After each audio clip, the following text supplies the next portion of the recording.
अक्षस्रगपरिशुं गदेषु कुलशं पदमं धनुष्कुण्डिकां दण्डं शक्तिमशिं च चर्मजलजं घण्टां सुराभाजनं शूलं पाशसुदर्शने च ददतीं हस्तैः प्रसन्नाननां सेवे सैर्वमर्दनीमिमहां लक्ष्मीं सरोजस्थिताम्। नमस्कार, स्वागत है आपका आचार्यवाणी में। मैं आचार्य डॉक्टर विक्रमादित्य आपके साथ हूँ। आज का विषय हमारा है वृश्चिक राशि। वृश्चिक राशि वालों के लिए अक्टूबर के मध्य में ग्रह नक्षत्रों का योग किस प्रकार का है। देखिए, वृश्चिक राशि वालों, आपकी राशि के दृष्टिकोण से ये जो अक्टूबर का मध्यकाल है बहुत महत्वपूर्ण है। एक तो आपकी राशि के स्वामी जो मंगल हैं वो विशेष परिवर्तन का योग बना रहे हैं और बड़ी कमज़ोर अवस्था में जाके भाग्य में बैठ जाएंगे। यदि आपने मंगल को ताकत नहीं दी ना, तो आप ये समझिएगा आपके लिए ये समय थोड़ा सा डिप्रेशन में जाने वाला हो सकता है। छोटी छोटी बातों पे ऐसा लगेगा कि कई बार हिम्मत हार जाए व्यक्ति। और ये आने वाला समय जो है वो विशेष तौर पर बहुत शुभ करने के लिए आपको मंगल की शक्ति को बढ़ाना ही पड़ेगा।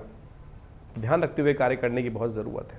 इसके साथ साथ शुक्र परिवर्तन की तरफ जा रहे हैं और आपकी राशि में बैठे हुए बृहस्पति शुक्र के साथ सामने मिलकर समसप्तक योग का निर्माण करेंगे। इस बात का ध्यान है कि आपकी राशि के बिल्कुल सम्मुख बृहस्पति बैठे हुए हैं और आपकी राशि में ही शुक्र महाराज प्रवेश करने जा रहे हैं। ये समसप्तक योग वैसे तो विश्व के दृष्टिकोण से कहा जाता है कि बहुत ज़्यादा शुभ नहीं होता है। ऐसे में क्या होता है कि अशांति का योग बनता है, लेकिन एक अच्छी बात ये होती है कि धर्म के विरोध करने वाले जो होते हैं उनके समाप्ति के आसार भी बन जाते हैं। तो यानी विश्व में जो आजकल स्थिति चल रही है, बहुत सारे लोग अननेसेसरी लोग प्रवोक कर रहे हैं, अशांति का वातावरण बना रहे हैं, उसको शांति प्राप्त करने के लिए कुछ नई ताकत प्राप्त होने के योग बनते दिखाई देंगे, नए समीकरण बनते दिखाई देंगे। इसका प्रभाव आपके ऊपर क्या होगा वो तो हम आपको बताएंगे ही, वो भी आप समझ लीजिएगा। साथ साथ सूर्य भी परिवर्तन की तरफ जा रहे हैं। संक्रांति जो हो रही है सूर्य की, वो भी परिवर्तन करने का इसी मध्य में योग बना रही है। तो आप उन सबको समझें, सूर्य बहुत इंपॉर्टेंट रहने वाले हैं आपके लिए, आपकी महत्वाकांक्षा बहुत बढ़ाने वाले हैं। वैसे हम अलग से वीडियो बनाएंगे, लेकिन अब समझ लीजिए सिलसिलेवार तरीके से आपके लिए कैसा रहेगा। 13 तारीख की दिन हम बात करें, रविवार का अवसर है, दशमी तिथि इस दिन विद्यमान है। कुंभ राशि में चंद्रमा प्रवेश करने के योग बना रहे हैं। वृश्चिक राशि में शुक्र प्रवेश करने का योग बन रहा है। वृश्चिक का शुक्र प्रवेश करके आपके लग्न में आ जाएंगे, राशि में आ जाएंगे और ये आपके लिए कहीं ना कहीं बहुत सुंदर योग बनेगा। लेकिन बृहस्पति के सम्मुख है, तो ऐसे में कुछ ना कुछ बवाल तो उत्पन्न होगा। ध्यान रखिएगा, सर मुंडाते ओले पड़ने के योग बन सकते हैं। इस बात का आपको ध्यान रखते हुए कार्य करना है। अननेसेसरी के थोड़े से खर्चों से बचते हुए कार्य करेंगे तो वो आपके लिए बहुत ज़रूरी रहेगा। ऐसे में विशेष तौर पर जो उपाय करना है, गौ सेवा यदि करेंगे नित्य प्रति, तो आपके लिए अच्छा रहेगा। 14 तारीख की दिन हम बात करें, सोमवार का अवसर, एकादशी सुंदर तिथि है और साथ साथ द्वादशी का योग है। द्वादशी क्षय भी हो रही है। पापंकुशा द्वादशी का योग है। ग्रह नक्षत्रों के दृष्टिकोण से स्वास्थ्य के मामले में, खर्चों के मामले में थोड़ी सी परेशानी उत्पन्न होने के योग बनते दिखाई दे रहे हैं। ऐसे में भगवान शिव का ध्यान, भगवान विष्णु का पूजन। पापंकुशा एकादशी है तो क्या करना चाहिए, शालिग्राम जी का पंचामृत से स्नान कराकर उनका चरणामृत ग्रहण करें, समस्त पापों पर अंकुश लगाने के लिए। जिस पाप के कारण से जीवन में कष्ट बनता है उससे निवृत्ति, पाप पे अंकुश लगाने का सुंदर ये मुहूर्त है। इसमें अवश्य भगवान विष्णु का सुंदर पूजन, ओम नमो नारायणाय, इस मंत्र का जप करें, कल्याण होगा। 15 तारीख का अवसर, मंगलवार, त्रयोदशी तिथि है। भौम प्रदोष का योग बन रहा है मंगलवार के दिन, प्रदोष होने के कारण से। और आने वाले समय में जिस प्रकार के ग्रहों का योग बन रहा है उसके लिए बहुत सुंदर योग है ये, इसका लाभ लेना चाहिए। आने वाले समय में जैसे आपको बताया था कि आपके मंगल प्रधान राशि के अनुसार से मंगल आपके नीच के हो जाएंगे और जाकर भाग्य में विराजमान हो जाएंगे। उनको शक्ति देने के लिए इस प्रदोष का लाभ लें। भौम प्रदोष के दिन शाम के समय गन्ने के रस से भगवान शंकर का अभिषेक करना चाहिए। हो सके तो हनुमान चालीसा का पाठ करना चाहिए। इससे नेगेटिविटी दूर होती है और लाभ के योग बन सकते हैं। और लेकिन ग्रह नक्षत्रों के दृष्टिकोण से जो आप मेहनत कर रहे हैं उसमें कहीं ना कहीं कोई ना कोई लग रहा होगा आपको अड़ंगा अड़ा सकता है। वो परेशानी जो है वो शाम तक कोई ना कोई रास्ता बनेगा कि वो दूर करने का रास्ता आपको अवश्य प्राप्त होने के रास्ते बनते दिखाई देंगे। चिंता ना करें, आप श्रद्धा के साथ आगे बढ़ने का प्रयास करें। 16 तारीख का दिन बुधवार का दिन है और चतुर्दशी तिथि है और साथ साथ उस दिन पूर्णिमा का आगमन भी हो रहा है। शरद पूर्णिमा की रात्रि रहेगी और साथ साथ कोजागरी की रात्रि रहेगी। कोजागरी का अर्थ होता है कौन जागता है। जो जागत है सो पावत है, जो सोवत है सो खोवत है। शास्त्र के दृष्टिकोण से इसका महत्व हम आपको बताएंगे। पहले ग्रह नक्षत्रों का योग क्या बन रहा है आपकी राशि के अनुसार से वो समझें। राहु के साथ चंद्रमा पंचम भाव में विराजमान होकर, सूर्य महाराज आपकी राशि के दृष्टिकोण से 12वें भाव में बैठकर थोड़ा सा कष्ट उत्पन्न करने के योग बना रहे हैं। ध्यान रखिएगा, ये संतान का बहुत ध्यान रखते हुए कार्य करना है, बुद्धि का बहुत ध्यान रखते हुए कार्य करना है। बुद्धि में कहीं ना कहीं सब कुछ सामने आते हुए भी कहीं ना कहीं ऐसा भाव उत्पन्न हो सकता है कि मन कहीं और लग जाए, मन कहीं शंकाग्रस्त ना हो जाए। शंका त्यागिए, आपकी विजय निश्चित है, आपके लिए आगे बढ़ने के रास्ते बन रहे हैं। कोशिश ये करें इस दिन विशेष तौर पर चंद्रमा का पूजन करें। मन थोड़ा सा कच्चा हो जाता है तो क्या करना चाहिए? चंद्रमा के कारण से मन कच्चा होता है। कोजागरी की रात है, शरद पूर्णिमा की रात है और चंद्रमा से इस दिन अमृत का शरण हो रहा है। उसकी पूरी कथा शास्त्र में विद्यमान है। क्या प्रोसेस करना चाहिए ये भी हम आपको बताने जा रहे हैं। 16 अक्टूबर को बुधवार के दिन कोजागरी पड़ रही है।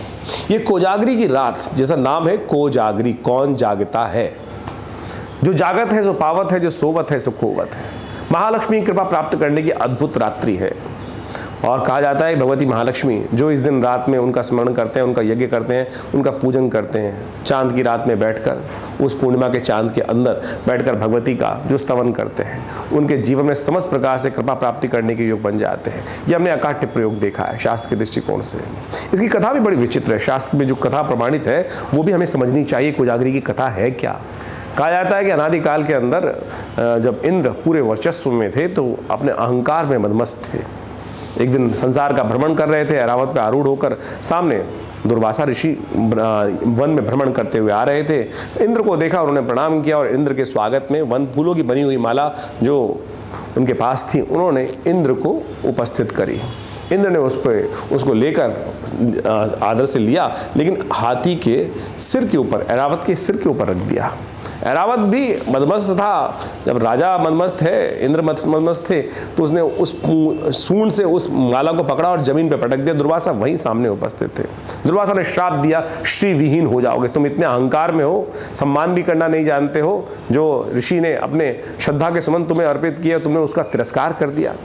तो दुर्वासा ने इंद्र को श्राप दिया और कहा जाता है कालांतर में भगवती जब ज़्यादा किसी के पास धन हो जाता है तो धन से भी वो उपराम हो जाते हैं, सम्मान करना छोड़ देते हैं। ऐसे में भगवती का श्री ने धीरे धीरे देखा कि संसार में जिस प्रकार की स्थिति है, पूरा वर्चस्व था, सब कुछ था, लेकिन लोग संस्कार विहीन हो गए हैं। तो भगवती उन संसार से निकलकर कहा जाता है कि समुद्र में प्रवेश कर गई। जब संसार में समुद्र में प्रवेश कर गई तो पूरा संसार श्रीविहीन हो गया। तब समुद्र मंथन हुआ। समुद्र मंथन के उपरांत भगवती का जो विशेष तौर पर प्रादुर्भाव हुआ है समुद्र से, वो इसी कथा के कारण से हुआ है। तो कहा जाता है कि उसी शाप के कारण से इस दिन सुंदर रूप से जो भगवती की आराधना करते हैं, माँ भगवती कृपा प्राप्त करने के निमित्त, कहा जाता है इंद्र पर आरूढ़ होकर, जो विशेष तौर पर ऐरावत पर आरूढ़ होकर इंद्र के साथ भगवती महालक्ष्मी स्वयं पूरे संसार का भ्रमण करती हैं इस दिन। और जो भगवती का स्तवन करते हुए मिलते हैं, जो जागते हुए मिलते हैं, कौन जागता है, कोजागरी की रात, शरद पूर्णिमा की रात बड़ी अद्भुत है। और इस दिन हमने विवेकानंद योगाश्रम में भी सुंदर यज्ञ रखा है, श्री सूक्त का यज्ञ, भगवती महालक्ष्मी का सुंदर यज्ञ। उसमें आप स्वयं भी अपने घर में बैठ के करें। कहा जाता है कि बिल्व पत्र के पेड़ के नीचे बने हुए यज्ञकुंड के नीचे स्थित होकर भगवती की आराधना करने के लिए सुंदर जो योग बनाते हैं, संकल्प करते हैं, पूजन करते हैं, भगवती की महालक्ष्मी के सुंदर स्तवन का पाठ करते हैं। इस तरह जो ऋग्वेद के अंदर आए मंत्र का, ओम हिरण्यवर्णाम हरणिम सुवर्ण रजस्रजाम चंद्राम हिरण्मयीम लक्ष्मीम जातवेदो माव ताम आव जातवेदो लक्ष्मी मनभगामिनीम यस्याम हिरण्यम विंदेयम गामश्वम पुरुषानम अश्वपूर्वाम रथमध्याम अस्तिनाथ प्रमोदनीम शम देवीम पवै श्रीमादिम जुक्ताम। इस प्रकार से पूरे 16 मंत्र हैं। इनका जो स्तवन उस रात्रि के वक्त में करते हैं, भगवती की अद्भुत कृपा प्राप्ति के योग बन जाते हैं। हमने विवेकानंद योगाश्रम में इस सुंदर रात्रि के अवसर पर ये सुंदर कार्यक्रम रखा है। आप सब अवश्य इसमें सम्मिलित हों भगवती कृपा प्राप्त करने के निमित्त। देखिए, चमत्कार की रात्रि है, जागने की रात्रि है और ये शरद पूर्णिमा की रात्रि, कोजागरी की रात्रि जो 16 अक्टूबर को पड़ रही है, अद्भुत है। और ऐसे में अवश्य जीवन में पता नहीं कौन कौन से कर्म हो जाते हैं, कब कष्ट उत्पन्न हो जाता है, उन सब से निवृत्ति का हमारा ये कार्यक्रम जो हम इस चैनल के माध्यम से आपके समक्ष रहते हैं, प्रत्यक्ष प्रमाणों के साथ उपस्थित करते हैं। ज्योतिष केवल ग्रहों का खेल नहीं है। ग्रह तो खेल खेलते हैं, उसको रेमेडियल एस्पेक्ट जानने के लिए जो रेमेडियल एस्पेक्ट है वो तो ये निवारण और कारण और निवारण है।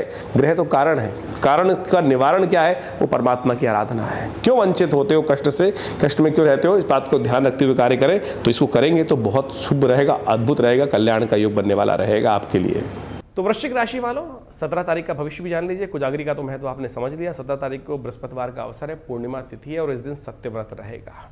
इस दिन उदया तिथि के रूप में विराजमान है और साथ साथ महाराज का भी योग इसी दिन होता है। भगवान का के साथ आत्मा का, परमात्मा का मिलन और विशेष तौर पर योगियों की अनिन्न श्रद्धा के साथ साधना जो की गई वो भगवान उसको स्वीकार करते हैं और उनको अपने आश्रय में लेते हैं। ये बड़ा सुंदर योग है। इस दिन संक्रांति भी पड़ रही है और संक्रांति का योग आपके लिए बड़ा महत्वपूर्ण रहेगा। सूर्य बड़े कमज़ोर अवस्था में है और ध्यान रखने की ज़रूरत है कि ऐसे में आपकी बहुत ज़्यादा आकांक्षा को बढ़ा देंगे, बहुत ज़्यादा महत्वाकांक्षी हो जाएंगे आप, बहुत बार चीज़ें जो है मेहनत कम करेंगे, सपनों में ज़्यादा रहेंगे। और ऐसा हो सकता है कि देखिए आगे दिवाली वगैरह भी बहुत आ रही हैं, बहुत सारे ग्रह योग आ रहे हैं और ऐसे में हमारे समाज के अंदर कुछ गलत व्यवस्था आ गई है कि कुछ लोग द्वैत की तरफ, जुए की तरफ या किसी भी शॉर्ट तरीके से पैसे कमाने की तरफ लग जाते हैं और वो आप पर भारी पड़ सकता है। ध्यान रखिएगा, कहीं भी कोई रिस्क वाला काम ना करें इन दिनों, विशेष तौर पर ध्यान रखते हुए कार्य करने की बहुत ज़रूरत है। उन सब की निवृत्ति के लिए सबसे श्रेष्ठ उपाय हम आपको बता रहे हैं, सत्यनारायण का व्रत करें इस दिन, भगवान नारायण का स्मरण करें, ओम नमो नारायणाय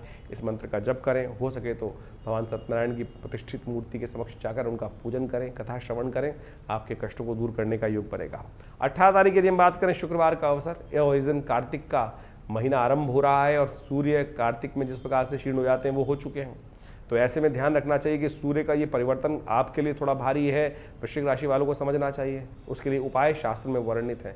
कार्तिक के अंदर सबसे बड़ा पुण्य बताया गया भगवान विष्णु की आराधना और साथ साथ कार्तिक स्नान का। ये महत्व बड़ा इसलिए बताया गया है कि जब सूर्य जो हैं वो हमारे सौरमंडल के अधिपति हैं और वो राजा है, शौर्य के मालिक हैं, आत्मा के मालिक हैं, और जब वो क्षीण हो जाए, तुला में राशि में चले जाएँ तो कहा जाता है कि उनकी चाल थोड़ी ढीली पड़ जाती है। और ऐसे में क्या करना चाहिए, हमें जल्दी उठना चाहिए, अपने शौर्य को बढ़ाने का प्रयास करना चाहिए। सूर्योदय से पहले उठें, स्नान करें और फिर भगवान का स्तवन करें, उनका ध्यान करें, उनको जल दें। यही सबसे श्रेष्ठ उपाय है। इसको कर कर अपने कार्य में लगें। देखिए सर्वार्थ सिद्ध योग का निर्माण है इस दिन और करीब करीब 1:30 बजे तक सुंदर योग बना हुआ है। नए शक्ति के साथ कार्य करने में लगिए, लाभ होगा, कष्ट दूर होने के योग बन सकते हैं ऐसा। लेकिन स्वास्थ्य का ध्यान रखिएगा। 2-3 दिन जो 2 दिन हैं वो स्वास्थ्य के लिए थोड़े भारी हैं। ऐसे में आपको थोड़ा ध्यान रखना पड़ेगा। भगवान महामृत्युंजय मंत्र का जप करें और कार्तिक स्नान तो बता ही दिया आपको, इससे करने से बहुत सारे कष्ट दूर होने के योग बन सकते हैं।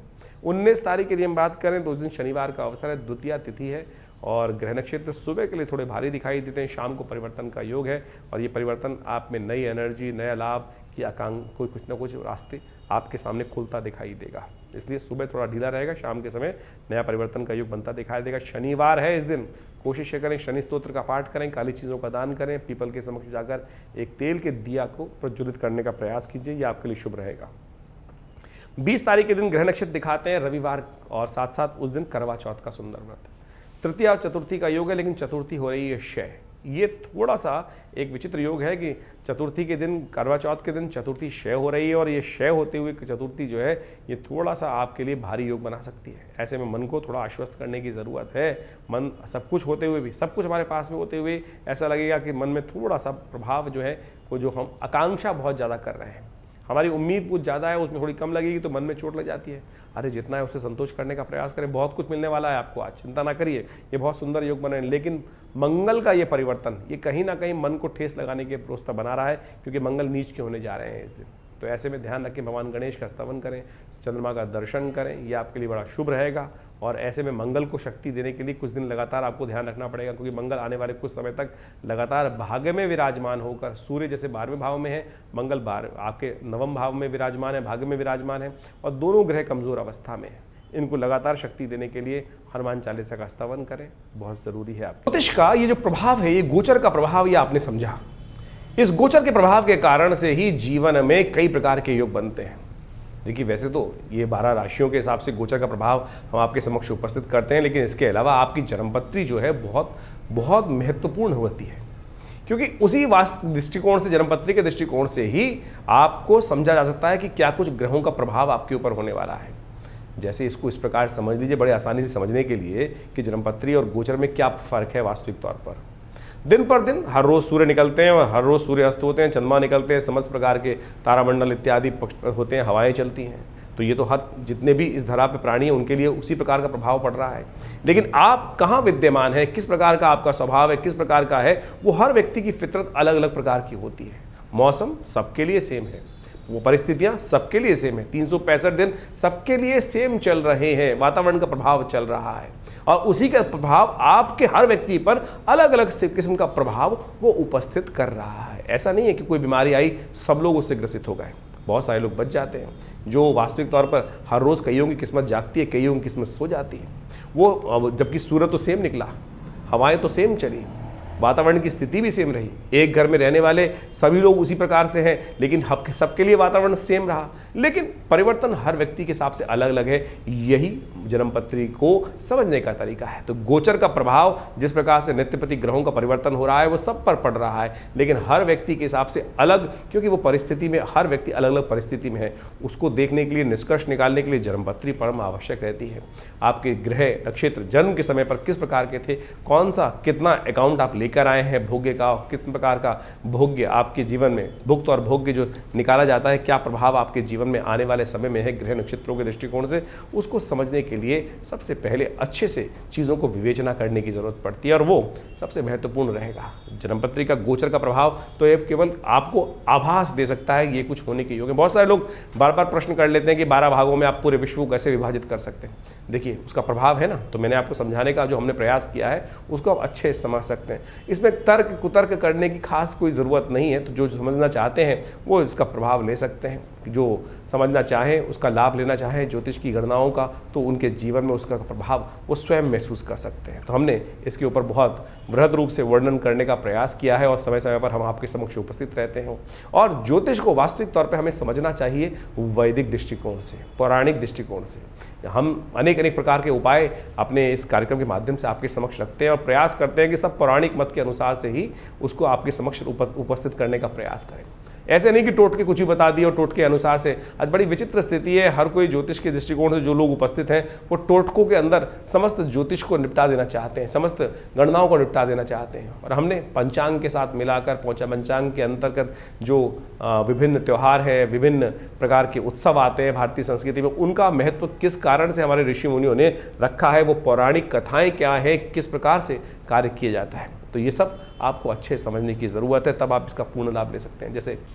जैसे करवा चौथ इत्यादि, कोजागरी का व्रत विशेष तौर पर इन्हीं दिनों आने वाला है, इसी अक्टूबर के मध्यकाल में। ये सब बड़े महत्वपूर्ण हैं, ये इतने चमत्कारिक मुहूर्त हैं। यदि हम अपने उस चमत्कारिक विधि को, भारतीय संस्कृति में जो विधि बताई गई है उसको ढंग से कर लें तो आप सत्य माने विशेष तौर पर अद्भुत प्रकार से लाभ के योग बन जाएंगे, कष्टों को दूर करने के योग बन जाएंगे। कोजागरी का व्रत ऐसा ही चमत्कारिक व्रत है जो भारतीय संस्कृति में बताया गया है। हमने आपके समक्ष उसकी कथा भी उपस्थित करी।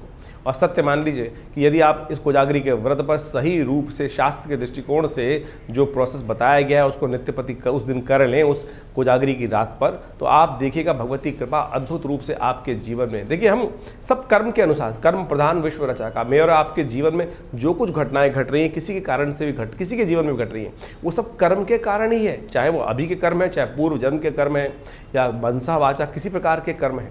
तो आप समझें जो जीवन में हमको पुण्य मिल रहे हैं वो भी हमारे शुभ कर्मों के हिसाब से मिल रहे हैं, जो दुख मिल रहा है वो भी कहीं ना कहीं अशुभ कर्म जो हुए उनके कारण से मिल रहे हैं।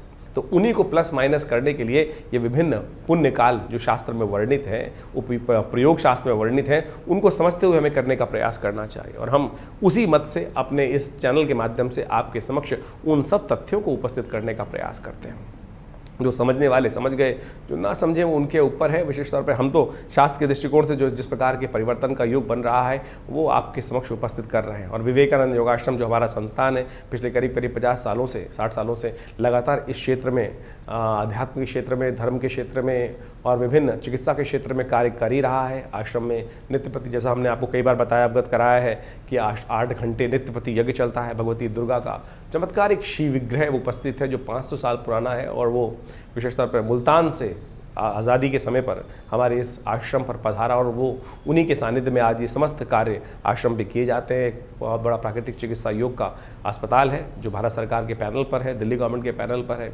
और योग, प्राकृतिक चिकित्सा, आयुर्वेद इत्यादि के संबंध में सुंदर रूप से हम लगातार उन सब संबंधों में चिकित्सा सुविधाएँ वहाँ उपस्थित करते हैं। विभिन्न आश्रम की पुस्तकें हैं जिनके द्वारा से हमने जो शोध संस्थान से के माध्यम से किया, उन सबको उसमें विशेष तौर पर उपस्थित करने का प्रयास किया। चाहे वो मंत्र के संबंध में हो, चाहे वो यंत्र के संबंध में हो, चाहे वो मुद्राओं के संबंध में हो, चाहे वो यज्ञ इत्यादि के संबंध में हो, भारतीय संस्कृति के संबंध में हो, कुंडली महाविज्ञान, योग विज्ञान, इन सब पर विभिन्न पुस्तकें हमारे आश्रम से प्रकाशित हैं। और वो सब भी आप आश्रम से जुड़कर प्राप्त कर सकते हैं। और हर रोज़ जो कार्यक्रम चलते हैं विभिन्न प्रकार के, उनमें भी हम आपको साक्षात निमंत्रण देते ही रहते हैं। रविवार को एक विशेष कार्यक्रम होता है जो करीब सुबह 8 बजे से लेकर 11 बजे तक रहता है। भंडारे खाने की सुंदर व्यवस्था रहती है।